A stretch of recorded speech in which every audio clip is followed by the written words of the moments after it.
ये संकेत इस बात का हरियाणा में लगातार जो ज्वाइनिंग हो रही है, कहीं ऑपरेशन लोटस चल रहा है तो हरियाणा में ऑपरेशन रिवर्स लोटस चल रहा है। लोटस उल्टा टांग दिया लोगों ने। यहाँ पिछले चंद महीनों में 29 पूर्व विधायक, पूर्व मंत्री कांग्रेस पार्टी में शामिल हो गए, जो कि हरियाणा विधानसभा की स्ट्रेंथ से एक तिहाई।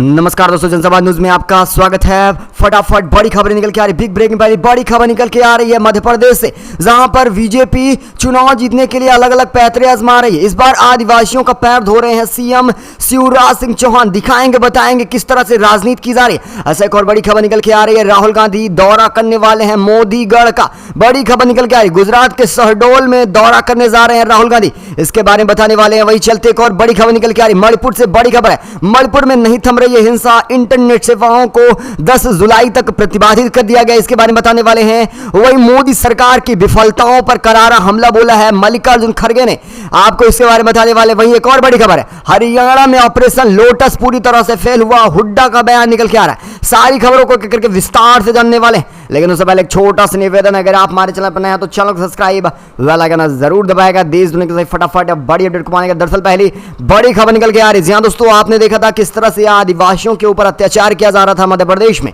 वहीं देखा जाए बीजेपी इसको लुभाने में लगी हुई है। आपने देखा कल किस तरह से आदिवासी समुदाय के ऊपर भाजपा नेता परवेश शुक्ला द्वारा टॉयलेट कर दिया जाता है। टॉयलेट करने के बाद मामला तूल पकड़ता है, इसको लेकर राहुल गांधी भी ट्वीट करते हैं और बीजेपी पर करारा हमला बोलते हैं, जिसके बाद फिर देखा जाए परवेश शुक्ला के घर पर बुलडोजर चल जाता है। लेकिन इसी बीच एक और बड़ी खबर निकल के आ रही, जहां साफ तस्वीरों में आप देख सकते हैं शिवराज साफ तौर पर आदिवासी समुदाय के शख्स को अपने घर, अपने सीएम आवास बुलाते हैं। वहां पर पहुंचने के बाद उसका पैर थाली में रखकर धोया जाता है, उसके ऊपर अंगोछा, फूल, माला, चंदन, टीका किया जाता है। ये किसी और के लिए नहीं, केवल विधानसभा चुनाव को लुभाने के लिए किया जा रहा है। बल्कि सीएम का कहना है कि आपके पैर को धोकर मैं सम्मान का पात्र बन रहा हूं। आप इसे किस तरह से देख रहे हैं? वहीं इनका कहना है कि आप लोग मेरे भगवान हैं। भगवान किस तौर पे हैं ये सारी आम जनता समझ चुकी है, क्योंकि ये तस्वीरें सब कुछ बयां कर रही हैं। विधानसभा चुनाव है और जो इनके हालात हो चुके हैं मध्य प्रदेश में, वो कहीं ना कहीं ये सारी तस्वीरें बयां कर दे रही हैं कि इस बार शिवराज का मध्य प्रदेश से सुपड़ा साफ है। वैसे क्या इस नई जो लुभाने वाली नीति खोज कर लाई शिवराज ने?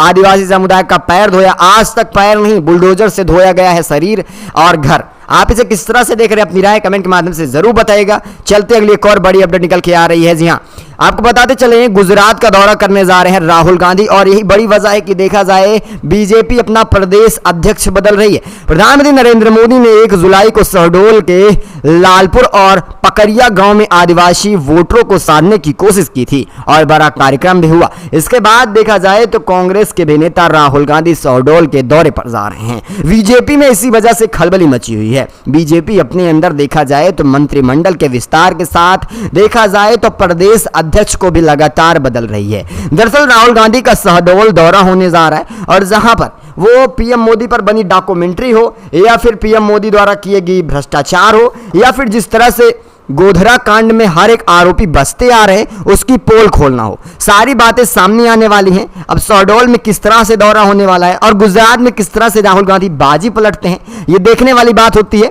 वैसे आप सबकी क्या राय है? अपनी राय भी कमेंट के माध्यम से जरूर बताइएगा। ऐसा चलते एक और बड़ी खबर निकल के आ रही है। देश भर में 2 महीनों से लगातार मणिपुर से खबरें निकल के आ रही हैं, लेकिन मणिपुर में यह खबर कभी नहीं सुने कि हालात शांति की ओर बढ़ रहे हैं। लगातार हिंसा की खबरें आ रही हैं। इसके पीछे कहीं ना कहीं बीजेपी का हाथ जरूर है, क्योंकि सेना इतनी कमजोर नहीं है कि वो हिंसा को 2 मिनट में सुलझा ना सके।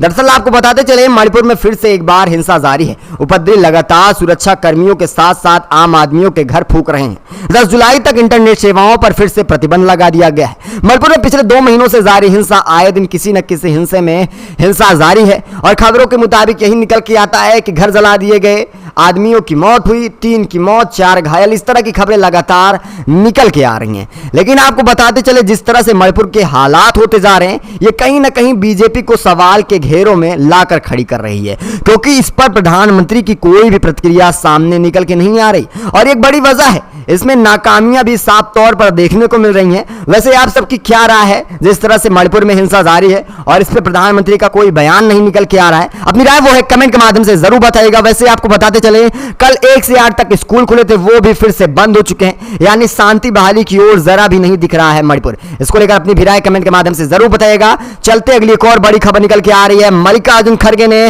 पीएम मोदी को लगाई करारी फटकार, कहा कांग्रेस महंगाई बेरोजगारी के मुद्दे पर सरकार पर हमेशा निशाना साधती रहेगी जब तक लोगों को उनका हक नहीं मिल रहा है, उनको उनके हक की रोटी नहीं मिल रही है। जी हां दोस्तों, मल्लिकार्जुन खड़गे का कहना है कि लोग आटा खाते हैं, डाटा नहीं। कांग्रेस अध्यक्ष मल्लिकार्जुन खड़गे ने एक बार फिर बुधवार शाम महंगाई और बेरोजगारी को लेकर केंद्र सरकार को करारी फटकार लगाई है। उन्होंने कहा कि सरकार अपनी विफलताओं को छिपाने के लिए अच्छे दिन और अमृतकाल के नारे देकर विज्ञापन का सहारा ले रही है। विज्ञापन से जरा समझिए, आईटी सेल और खासकर गोदी मीडिया लगातार अमृतकाल और अच्छे दिन की सहारा देता है। आपको बताते चले किस तरह से लोगों को फंसाया जाता है, किस तरह से उन्हें बरगलाया जा रहा है। जरा समझिए, अगर आप प्रधानमंत्री से पूछेंगे आटा महंगा हो रहा है तो कहेंगे डाटा सस्ता हो रहा है। अगर आप पूछेंगे बेरोजगारी बढ़ रही है तो कहेंगे पाकिस्तान कांप रहा है। अगर आप पूछेंगे लगातार देखा जाए भ्रष्टाचार फैल रहा है तो कहेंगे चीन हिल रहा है। इस तरह के जवाब रहते हैं कि आगे आप सवाल ना कर पाएं। दरअसल आपको बताते चलें, जो रोटी नोन नहीं मिल रहा है उनको कैसे समझाया जाए कि देश में आगे क्या चल रहा है। लेकिन ये विश्व लेवल की बात कल केवल जनता को बरगलाने की कोशिश कर रहे हैं। ना ही अर्थव्यवस्था सुधर रही है, ना ही आम जनता के हालात सुधर रहे हैं। आप इसे किस तरह से देख रहे हैं? और जिस तरह से महंगाई बढ़ रही है, ये कहीं ना कहीं देखा जाए तो अर्थव्यवस्था में भी बाधा डाल रही है। अपनी राय जो है वो कमेंट के माध्यम से जरूर बताएगा। अच्छा, चलते हैं, आज की सबसे बड़ी खबर निकल के आ रही हरियाणा से है, जहां पर बीजेपी का ऑपरेशन लोटस पूरी तरह से फेल हुआ है। जिस तरह से किसानों और पहलवानों के साथ हुआ हश्र, इसने सबको हिलाकर रख दिया। कांग्रेस नेता ने बड़ा दावा किया है, 1 साल में बीजेपी पूरी तरह से हरियाणा को खा चुकी है। जी हां दोस्तों, आपको बताते चलें, पहलवानों के साथ जो हश्र हुआ वो पूरा देश देखा है। दरअसल जिस तरह से पहलवानों ने 1.5 महीने तक धरना प्रदर्शन किया, उसके बाद अनुराग ठाकुर से मुलाकात होती है, मामला सलट जाता है, बृजभूषण खुला झूठ रहा है। लेकिन इसको लेकर अब हरियाणा में भी खास संग्राम देखने को मिल रहा है। अब जनता का कहना है कि हम लोकतंत्र से इसका जवाब जवाब देंगे, आने वाले चुनाव में इसका परिणाम भाजपा को भुगतना पड़ेगा। जी हां, बड़ी खबर निकल के आ रही, महाराष्ट्र में चल रहे सियासी उथल पुथल के बीच कांग्रेस नेता दीपेंद्र सिंह हुड्डा ने बड़ा दावा किया। उन्होंने कहा हरियाणा में कमल उल्टा हो गया है, अब ऑपरेशन रिजर्व लोटस आ रहा है। उन्होंने दावा किया बीते 1 साल में भाजपा ने 29 पूर्व विधायक और मंत्री कांग्रेस में शामिल हुए हैं। उन्होंने यह भी दावा किया आज भी भाजपा के 3 पूर्व विधायक कांग्रेस के साथ जुड़े हुए हैं। दीपेंद्र हुड्डा का कहना है कि भाजपा पर हमला करते हुए कई राज्यों में ऑपरेशन लोटस चलाया जा रहा है, लेकिन हरियाणा के लोगों ने कमल को उल्टा टांग दिया है।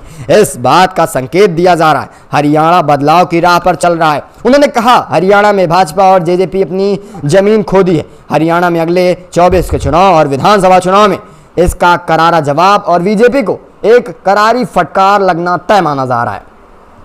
वैसे आप सबकी क्या राय है? आने वाले हरियाणा चुनाव को लेकर अपनी राय भी कमेंट के माध्यम से जरूर बताएगा। चलते हैं, अगली एक और बड़ी खबर निकल के आ रही है। जी हां, दिल्ली से बड़ी खबर निकल के आ रही है। अरविंद केजरीवाल का गला घोटा जा रहा है, एलजी द्वारा यह बड़ा आरोप लगाया जा रहा है। बड़ी खबर निकल के आ रही है, सुप्रीम कोर्ट मामला पहुंच चुका है। दिल्ली सरकार और राजभवन के बीच हर दिन एक नया टकराव देखने को मिल रहा है। हमेशा आरोप प्रत्यारोप देखने को मिल रहे हैं। उपराज्यपाल की स्वीकृति के बिना दिल्ली सरकार और उसके जुड़े विभाग के सलाहकार, परापदस्था, सीनियर रिसर्च फेलो, विशेषज्ञ और पदों पर रखे 437 लोगों के वेतन पर पलटवार करते हुए अब मुख्यमंत्री अरविंद केजरीवाल ने नाराजगी जाहिर की है। उन्होंने कहा यह दिल्ली सरकार और उनकी सेवाओं का गला घोटा जा रहा है। मुख्यमंत्री ने सुप्रीम कोर्ट से गुहार लगाकर इसे तुरंत खत्म करने की बात कही है। जरा समझिए, दिल्ली में आपको पता होगा कि अध्यादेश के खिलाफ लगातार कांग्रेस से लेकर तमाम विपक्षी पार्टियों से समर्थन मांग रहे अरविंद केजरीवाल इस समय मुसीबत में है। वो चाहे ईडी का सिकंजा रहा हो या सीबीआई का, इस बीच उनके ऊपर अध्यादेश लगाने से कहीं ना कहीं जिस तरह से सरकारी विभागों के लोगों का वेतन रोका जा रहा है, ये कहीं ना कहीं देखा जाए तो अरविंद केजरीवाल की इमेज खराब की जा रही है। केंद्र पूरी तरह से देखा जाए तो दिल्ली को निशाना बना रही, क्योंकि दिल्ली उसके पकड़ में है। संविधान की कुछ ऐसे अनुच्छेद, कुछ ऐसे कानून व्यवस्था है कि केंद्र पूरा सिकंजा जमा कर बैठा है दिल्ली में। अब ये कहीं ना कहीं देखा जाए तो अरविंद केजरीवाल को भी खाई में ढकेल रहा है। आप इसे किस तरह से देख रहे हैं? अपनी राय कमेंट के माध्यम से जरूर बताएगा। और जरा ये भी बताइए, क्या अध्यादेश के खिलाफ सारे विपक्ष को एकजुट होना चाहिए या नहीं? अपनी राय कमेंट के माध्यम से दीजिएगा। वैसे इस खास बुलेटिन में बस इतना ही। मिलेंगे आपको अगली बड़ी अपडेट के साथ, तब तक के लिए धन्यवाद।